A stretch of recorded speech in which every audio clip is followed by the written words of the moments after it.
Hello, my name is Paul Claffey, and I'm here to show you my railroad. It's a freelance railroad, the Sierra Pacific Lines and Lost Creek Lumber Company subsidiary. The lumber company really occupies about 60% of the railroad and about 80% of the operations when we have them. The railroad was built for operations. It's in a 20 by 21 foot room, and the railroad is 2 levels. It's powered by NCE, DCC, and all of the locomotives, except one, are manufactured by PBL. The layout is in S scale, but narrow gauge, so it's Sn3.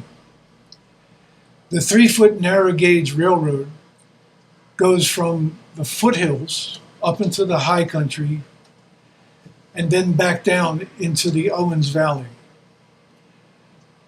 The lumber company, which starts in one of the towns along the way of the Sierra Pacific Lines, climbs up to 6,000–7,000 feet and drops down again to get over the other side of the ridge to pull logs out of the Sierra Nevada.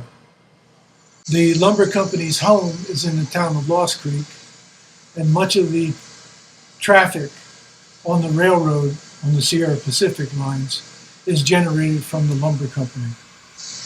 Operations is with a group of 9 people locally. We live in the Sierra Nevada mountains ourselves, so the 9 people that do operate here are just about all the model railroaders in the local 30 square miles. The railroad was laid with hand-laid track. I remember buying 30,000 spikes, and I have a few left. I made all the turnouts myself as well.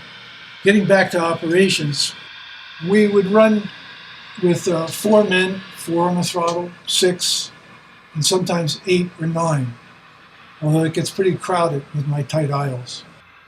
Operations consist of a lot of log trains, and a few or more, depending upon how many crew members we have, of the common carrier Sierra Pacific. The Sierra Pacific runs on a timetable, and the rest of the railroad is run with extras and train orders.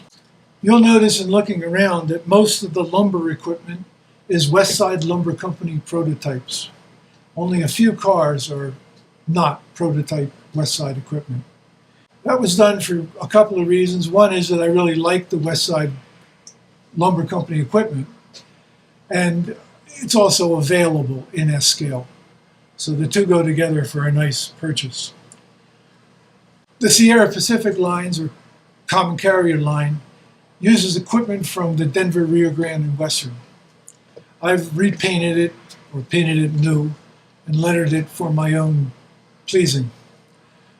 So the railroad is West Side equipment, and it's my own fantasy with the Sierra Pacific Lines, but the operations does follow the Sierra Railroad, in that the common carrier goes through the lumber town, and then further on along the line, the lumber company trains come off on a branch of the Sierra Railway and go into the logging areas.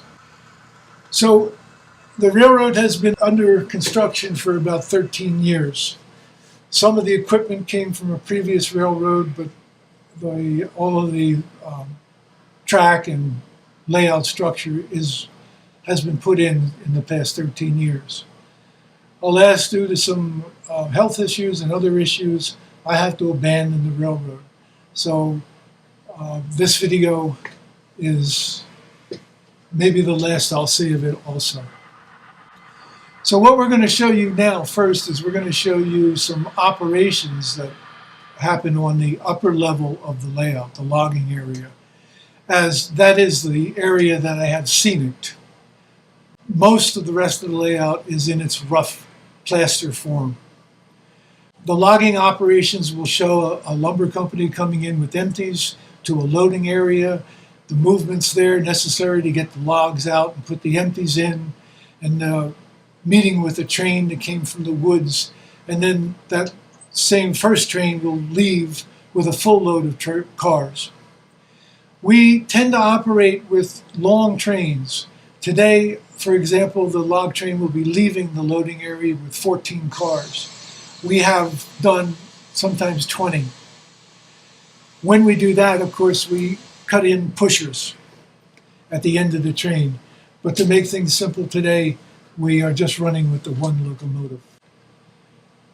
After seeing the trains operate in the scenery, we'll then show you a quick view of the lower level and the mid levels where the scenery is not complete, so you can get an idea of the extent of the layout.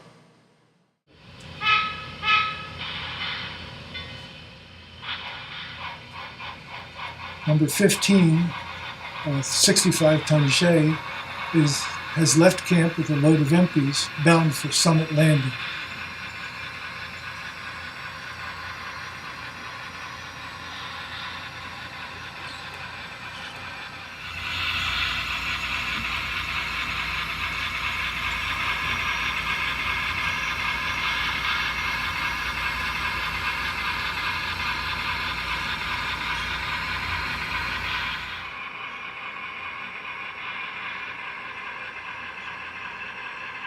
We are approaching the cut that defines the railroad summit, and it passes by a old washed out bridge from the line's earlier attempt to go over Summit.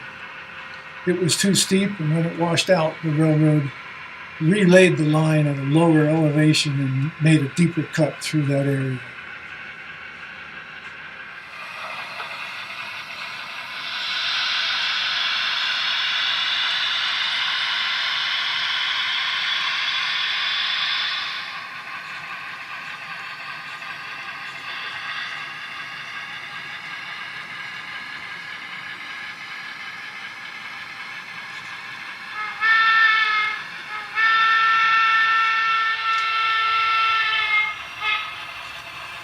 We're now coming down into the camp through some of the trees that were left to shade the loggers.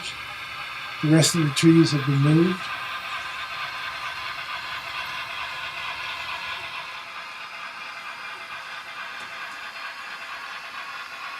We are in Summit Camp, which is a spar tree with a north bend rigging system to another spar tree down the back of the hill.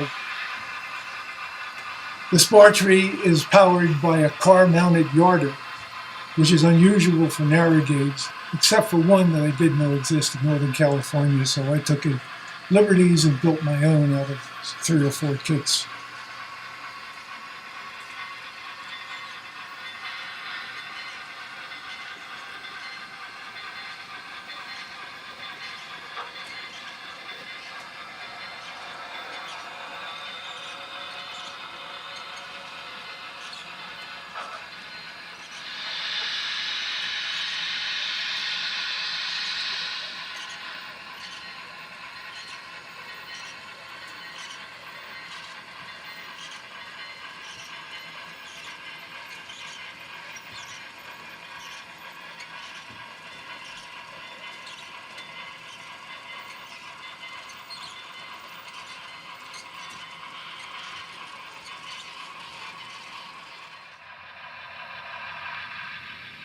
So Summit Landing is the biggest producer of logs. And here number 15 is going to leave its empties on the main.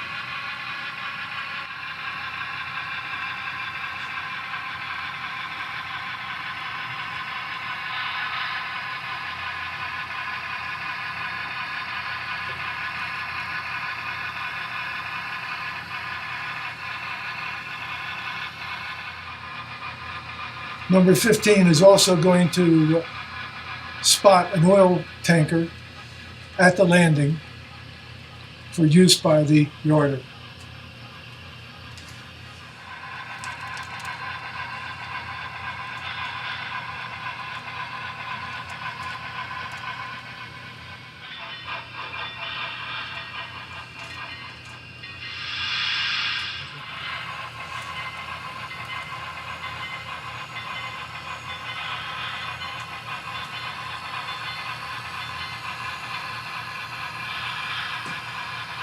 Number 15 is also going to take the logs off of the landing.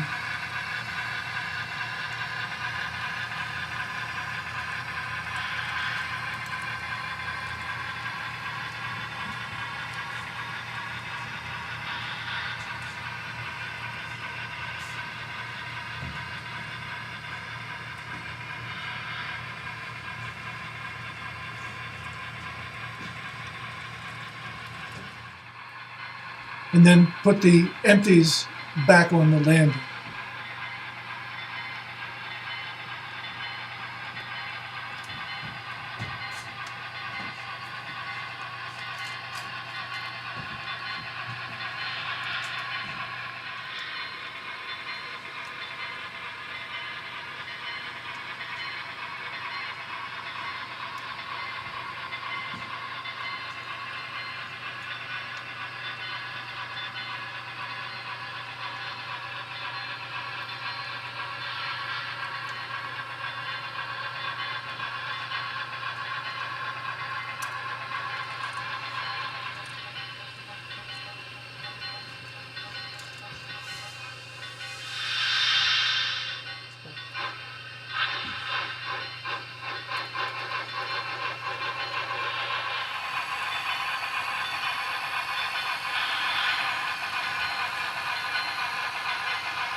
While number 15 has been doing its work at Summit, the woods crew has been working with number 18 to bring up a load of logs from the switchback landing.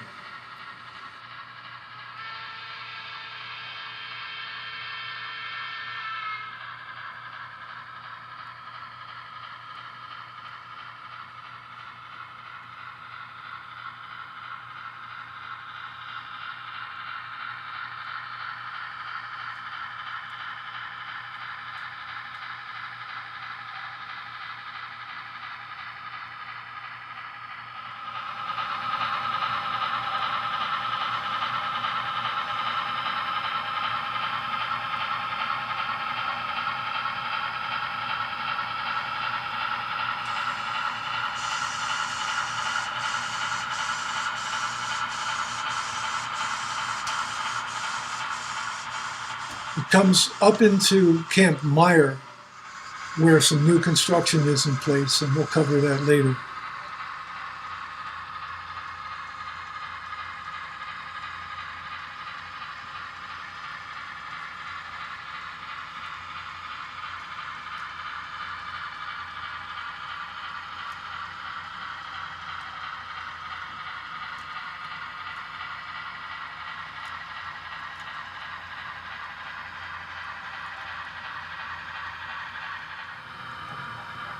The trip into Summit is a short one, and the woods crew merely just drops off its load of logs for number 15 to take into town.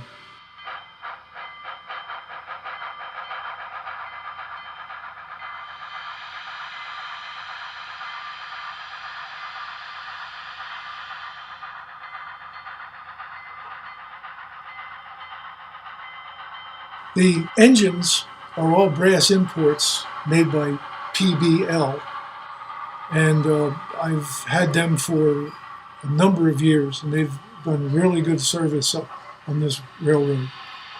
We've operated many miles with these engines.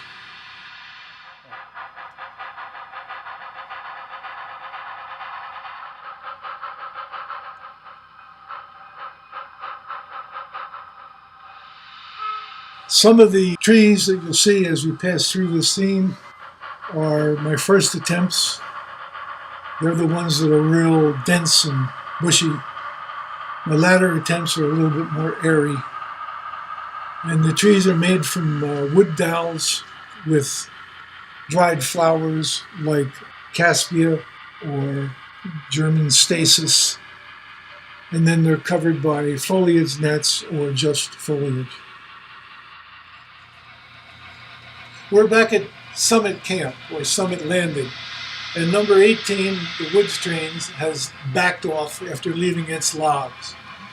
Now number 15, after their brief rest, will couple onto the train and take it back up the hill, into camp, and down to town. As number 15 leaves Summit Landing, you might notice the spar tree. It is built following the plans for a North Bend cabling system. And the machine is both a yarder and a loader. So it's got drums for yarding and drums for loading. And there was only one narrow gauge yarder built like this on a rail car. So I took a little liberty and cobbled together some kits to get my own yarder, because I always liked that type of model. The spar tree itself is a piece of 1x pine that was tapered using a sandpaper roller machine. And then the tapered trunk was coated with white glue and sprinkled with sawdust, and then sanded, and then painted. And you can see where I've scraped off some of the bark to expose raw wood underneath. So you'll see on the spar tree that there's some stubs sticking out. I drilled the spar tree and stuck in toothpicks and other pieces of dowel, and then cut them off to represent limbs that had to be sawn off by the climber. It used to be a very well-paid job to climb those spar trees and rig them for the logging operation. The rest of the equipment goes down to a second spar down in the bottom of the valley, which has a yarder attached to it. So trees would be yarded into the lower spar, and then they'd be yarded from the lower spar to the big spar, and then they'd be loaded onto the cars at the big spar. The scene down below of the single yarder at the second spar tree is HO equipment and HO figures.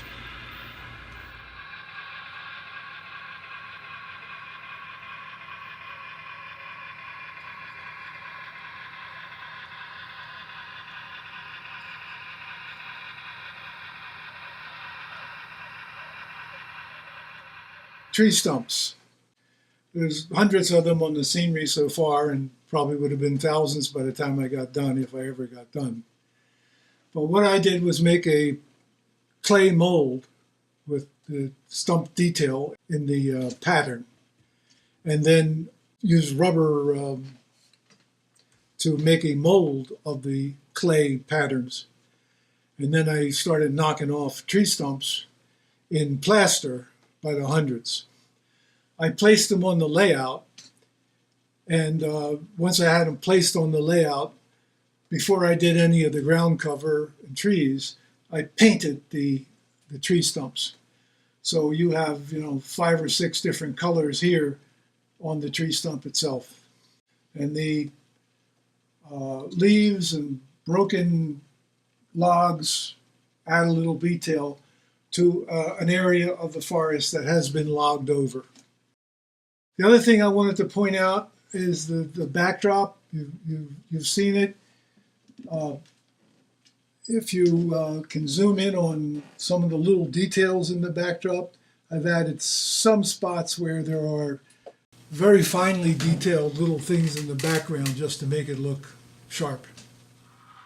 So here we have the Woods train, number 18, is leaving Summit Landing, going back with a string of empties to take back to the loading at the end of the switchback.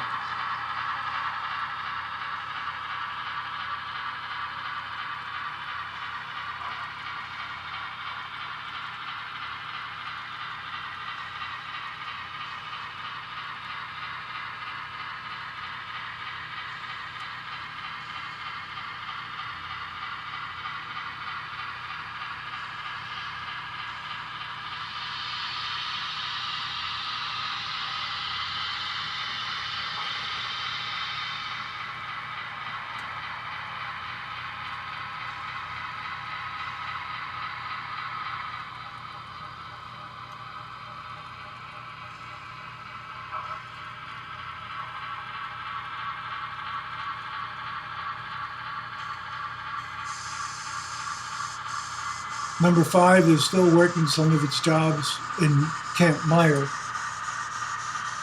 And Camp Meyer is a construction camp where we are building a new siding. So you may see the AH&D crane loading a couple of cars with rock and debris and dirt to get to a new area of the woods to chop down even more trees. The backdrop I painted with acrylics.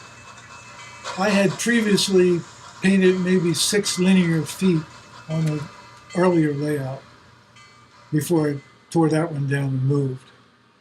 So my painting efforts here in this room that you've seen in the videos are about 80 linear feet of anything from 12 to 18 inch high backdrop. And give it a try. It's fun.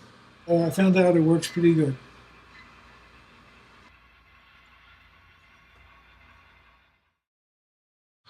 The switchback is at the end of the lumber company's main line. It's a 6% grade down, and there's 2 switchbacks to get to the lower landing loading. Number 18 is going to start down, just so you have something to see. And I'll see you later.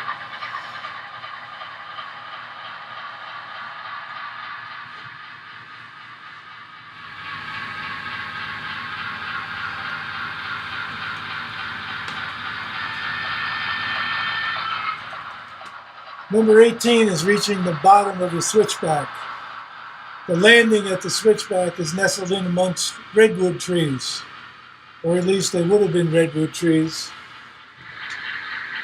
Some of the redwood trees are structural. They hold up the layout.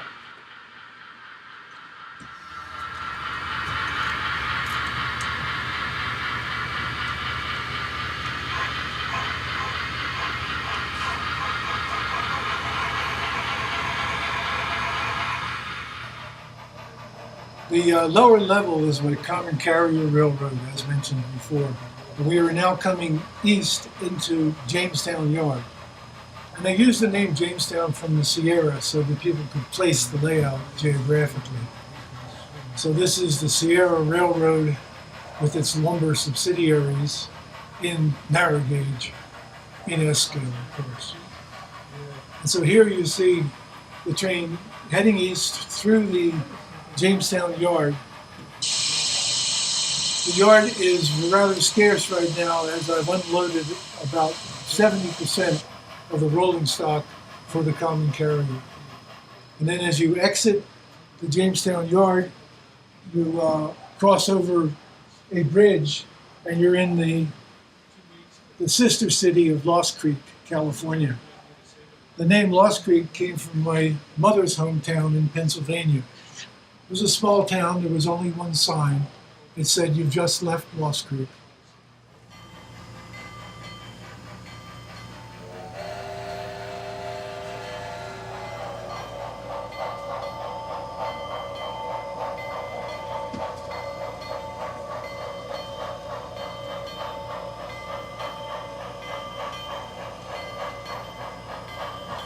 We've just seen 145, one of the Sierra Pacific Line's consolidations, haul a mixed train into Lost Creek. It stopped at the station and the passengers would disembark. Behind the train, you see the Y, which is used in operations by the lumber company daily. It's a significant part of the operations to turn the locomotives after they're run into town and up to the woods. So 145 has left Lost Creek eastbound for parts unknown. It passes through the town of Murphy's Junction and then takes the lower part of the switch to go into a tunnel and to head on to the eastern part of the railroad. I'm standing here at Lost Creek, and if I take one step up, go through the gate, I can now get to the platform that allows me to access the upper level camp for the lumber company. Back down here, where the main line was, we have the switch that takes the branch. So the lumber company would be going up this grade, and at the end of the aisle goes through a loop and finally achieves this elevation. So once the lumber company has achieved this elevation, it then sweeps through this camp behind me and comes out here and goes through the upper level logging area. The upper levels are limited to shays and geared locomotives like Heisler's only. The lower level is the Sierra Pacific lines, uses their rod locomotives to do their business.